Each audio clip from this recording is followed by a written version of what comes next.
اب تم یہ کہو کہ مولوی صاحب اگر ہم آمین نہیں بولتے، رفع الیدین نہیں کرتے تو کیا ہم جہنم میں جائیں گے؟ ہم جہنم میں جائیں گے؟ سن لو تمہارے بارے میں اللہ کے نبی نے کیا کہہ دیا. ہم کیوں کہیں تم جہنمی ہو؟ تمہارے بارے میں نبی نے کیا کہہ دیا وہ بھی سن لو. پوری حدیث سن لو. بہت ہم نے ہمیشہ ملانے والی بات کہی، لیکن تم نے پمفلٹ بانٹ کر ناجائز ستا کر ہم کو مجبور کیا ہے حقیقت کو بیان کرنے پر. سن لو آج پوری حدیث. اتنا یاد رکھنا، ابھی بھی یہ میں نے صرف شوشہ چھوڑا ہے، ابھی اسٹوری باقی ہے، ورنہ پوری گندی اور غلاظت تمہاری جب پیش کر دوں گا تمہاری کتاب سے تو توبہ کرو گے اور یہاں جلسہ کسی کا نہیں ہوگا. پھر سن لو پوری حدیث سن لو. میں آج بیان کر دیتا ہوں. آج حدیث سے ہی سن لو کہ تم جنت میں جاؤ گے یا جہنم میں جاؤ گے. کون ہو؟ ہم کچھ نہیں کہیں گے. جاؤ گالی دینا ہو تو نبی کو دینا، ہم کو مت دینا، کیونکہ ہم تو نبی کی حدیث سنا رہے ہیں. جاؤ. ہم یہ بھی نہیں کہہ رہے نبی کو گالی دینا. نبی آپ ہم کو گالی دو گے تو نبی اکرم ہی پر پڑے گی، کیونکہ ہم تو نبی کی بات ہی سنا رہے ہیں. سن لو کان کھول کر حدیث. عن ابی ہریرہ رضی اللہ تعالی عنہ قال قال رسول اللہ صلی اللہ علیہ وسلم سيكون في امتی رجال يدعون الناس الى اقوال امامهم ورهبانهم ويعملون بها ويحسدون المسلمين على التامين خلف الامام الا يهود هذه الامه ثلاثا رواه ابن القطان وصححه ابن السكن. پوری حدیث پڑھ دی، ابن القطان کی حدیث اور ابن السکن نے صحیح قرار دیا. سن لو ترجمہ. حضرت ابو ہریرہ فرماتے ہیں کہ اللہ کے رسول نے فرمایا، اللہ کے نبی نے فرمایا. کیا فرمایا؟ اللہ کے نبی نے سیکون فی امتی، اے لوگو، اے صحابہ، میرے اس دنیا سے چلے جانے کے بعد بہت جلدی ایسا زمانہ آئے گا. بہت جلدی کا ترجمہ میں سین کا کر رہا ہوں. سیکون فعل مضارع پر سین جب آ جائے تو معنی کیا ہوتا ہے؟ بہت جلدی وہ زمانہ آنے والا ہے. سیکون فی امتی، ان قریب ایسا زمانہ آنے والا ہے، تم دیکھو گے ان قریب ایسا زمانہ آئے گا بہت جلدی. اور نبی کے اس دنیا سے جانے کے بعد 70 سال کے بعد ہی وہ زمانہ آ گیا. کیا کہا؟ سیکون فی امتی، ان قریب ایسا زمانہ آنے والا. کیسا زمانہ؟ لوگ نبی کو چھوڑیں گے اور کس کی طرف بلائیں گے؟ یدعون الناس الی اقوال امامہم ورہبانہم.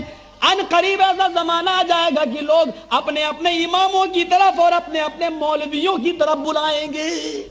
ہم کہہ رہے ہیں اللہ کے رسول نے پہلے ہی کہہ دیا تھا اپنے اپنے اماموں کی طرف بلائیں گے، مولوی کی طرف بلائیں گے. کوئی ابو حنیفہ کی طرف بلا رہا ہے، کوئی شافعی کی طرف بلا رہا ہے، کوئی اعلیٰ حضرت کی طرف بلا رہا ہے، کوئی رشید گنگوہی کی طرف، کوئی اشرف علی تھانوی کی طرف بلا رہا ہے. سب اپنے اپنے مولویوں کی طرف. اور ابھی ایک عیسائی مسلمان ہوا ہے، وہ کہنے لگا میں کون سے فرقے میں جاؤں؟ تو کہا چاروں میں سے کسی میں چلا جاؤں.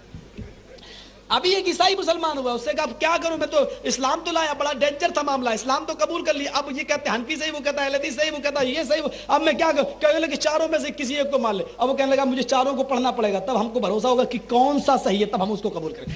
بے غیرت. حضرت عیسیٰ بھی جب اس دنیا میں آئیں گے تو فیصلہ کرو کہ وہ کس امام کے ماننے والے ہوں گے. بھائی تقلید ضروری ہے نا، تقلید فرض ہے. چاروں اماموں میں سے کسی ایک امام کو ماننا ضروری ہے. اگر فرض ہے تو ہر مسلمان پر ہے یا نہیں؟ اگر ہر مسلمان پر فرض ہے تو آپ کے امام مسلمان تھے یا نہیں؟ آپ کے امام بھی مسلمان تھے یا نہیں؟ اگر تقلید ہر مسلمان پر فرض ہے تو آپ کے امام پر بھی ہونی چاہیے.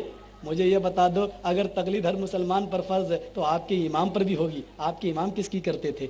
اگر آپ کے امام کسی کی کرتے تھے تو آپ نے اس کو کیوں چھوڑ دیا؟ پھر تو وہ آپ کا امام سے بڑا ہوا. جس کی تقلید تیرا امام کرے پھر تو وہ تیرے امام کا استاد ہوا، پھر تو اس کی تقلید کو چھوڑنا ہی نہیں چاہیے. اگر تیرے امام نے اس کی تقلید چھوڑی تو تیرے امام کی بھی تقلید چھوڑی جا سکتی ہے. مسئلہ صاف ہے. سن لو میرے پیارے ساتھیو، کیا کہا اللہ کے نبی صلی اللہ علیہ وسلم نے؟ سیکون فی امتی رجال یدعون الناس الی اقوال امامہم ورہبانہم. یہ لوگ بہت گڑبڑ کر رہے ہیں یہاں پر بیٹھے ہوئے، کچھ نہ کچھ. ارے یار اتنا قریب، ہم نے کل منع کر دیا تھا کہ یہاں کھڑا نہ ہونا. بس ہم کھڑا دعا کر رہے ہیں، ترجمہ حدیث ہو جانے دیے. امام ورہبانہم، اپنے اپنے اماموں اور اپنے اپنے عالموں کی طرف بلائیں گے. وَيَعْمَلُونَ بِهَا، اور انہی کی باتوں پر عمل کریں گے. اور ان کی ایک پہچان کیا ہوگی؟